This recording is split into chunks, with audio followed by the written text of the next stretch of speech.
Guys आप देश के अंदर जो भी डेवलप कीजिए उसका सुख देश वालों को तो होता ही है, लेकिन इंटरनेशनल लेवल पर जब जियोपॉलिटिकली आपका जीत होता है तो उसके मजे का बात ही कुछ और है। और अभी भारत की बहुत बड़ी जियोपॉलिटिकल जीत हुई है और भारत ने चीन और अमेरिका दोनों को पीछे छोड़ा है। इंटरनेशनल लेवल पर जियोपॉलिटिक्स में किसी दूसरे देश के जमीन पर कब्जा करने का जो पावर है उसमें दो देश ही आगे हैं, एक तो चीन और दूसरा अमेरिका। और अपने मिलिट्री के लिए बेस बनाने के मामले में, अपने मिलिट्री के लिए दूसरे देशों में जमीन तैयार करने के मामले में अमेरिका सबसे आगे है। लेकिन आज भारत ने अपने मिलिट्री के लिए दूसरे देश में एक ऐसे स्थान पर जमीन लिया है जिससे भारत की बहुत बड़ी जियोपॉलिटिकल जीत हुई है, जिसका फायदा कई कंट्री को भी होगा और हमारा ट्रेड लगातार बढ़ेगा। तो चलिए इस वीडियो में जानते हैं वो कौन सा देश है, वो कौन सा स्थान है और ये भारत के जियोपॉलिटिक्स के लिए क्यों इंपॉर्टेंट है, इससे भारत के ट्रेड को कैसे फायदा होगा। आइए बताते हैं आपको सब कुछ आसान भाषा में 2 मिनट के अंदर। स्वागत है आपका VS मोटिवेशन के एक और वीडियो में। मैं हूं विकास।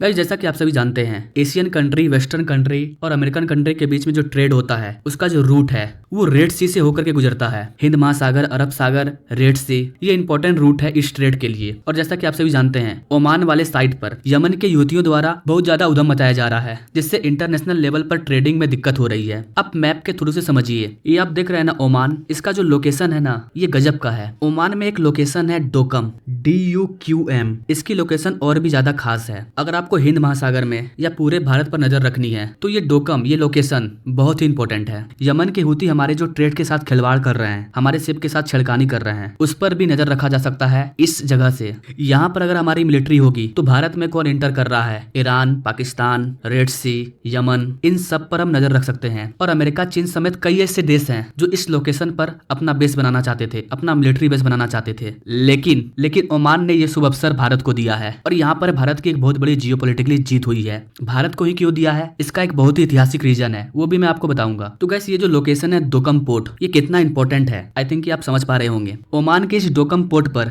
किसकी नजर नहीं थी? चीन, अमेरिका, यूके, फ्रांस, इन सब की नजर थी। इन सब के रिक्वेस्ट को, इन सब के प्रस्ताव को ओमान ने खारिज कर दिया है और भारत के रिक्वेस्ट को एक्सेप्ट कर लिया है। और सबसे इंपॉर्टेंट चीज, इसके लिए ओमान ने भारत के साथ कोई एक्स्ट्रा कंडीशन नहीं रखा है कि बदले में आपको ये करना होगा, वो करना होगा, ऐसा कुछ नहीं, कोई कंडीशन नहीं है ना। इस रिपोर्ट के अकॉर्डिंग अभी फिलहाल के लिए डोकम के एक लोकेशन को सिलेक्ट किया जाएगा जहां पर भारत के शिप इंटर करेंगे और फिर वहां पर हमारा मिलिट्री बेस भी बनेगा। यहाँ पर अगर भारत का मिलिट्री बेस बनता है तो चाहे ईरान हो या फिर यमन के यूती हो, इन सब के द्वारा रेड सी से गुजरने वाले शिप पर जो हमला किया जा रहा है उस पर भारत नजर रख पाएगा और जो भी भारत के साथ ट्रेड होगा उसमें हमें कोई दिक्कत नहीं होगी। इसके अलावा भारत जो आईमेक कॉरिडोर पर काम कर रहा है उस केस में भी भारत को यहाँ पर फायदा होने वाला है। ये सब तो ठीक है। अब आइए, ओमान ने इतने बड़े बड़े कंट्री को छोड़ करके भारत को ही डोकम पोर्ट क्यों दिया, आइए अब मैं इसके बारे में आपको बताता हूँ। गाइस अगर मैं आपसे पूछूं कि भारत का परम मित्र कौन है तो आपके मन में रसिया आएगा और दूसरा इजराइल आएगा। और ऑब्वियसली ये दोनों हमारे लिए खास हैं, हमारे मित्र हैं, हर सिचुएशन में हमारा साथ देते हैं। लेकिन इसके अलावा भी कई ऐसी कंट्री हैं जो भारत के साथ बहुत अच्छा रिलेशनशिप रखते हैं। ओमान का इतिहास है, आप इतिहास पलटा के देख लीजिए, भारत का ओमान के साथ कहीं भी रिलेशनशिप खराब नहीं हुआ है। मैं आपको बता दूं गाइस कि ओमान एक ऐसा देश है जहाँ पर अभी भी राजा का शासन है, वहाँ पर प्रिंस होते हैं, वहाँ की जो सरकार है वो खुद राजा है। और अभी हाल ही में वो भारत आए थे और कई चीजों को लेकर के ट्रेड भी हुआ था। ओमान के पूरे इतिहास में एक रूल है कि ओमान का जो भी नया प्रिंस बनेगा, जो भी इस राजा के तख्ता पर बैठेगा, उसको भारत में जाकर के पढ़ाई करनी होगी। और ये रूल इतिहास से चलते आ रहा है और कहा जा रहा है कि आगे भी ये रूल चलता रहेगा।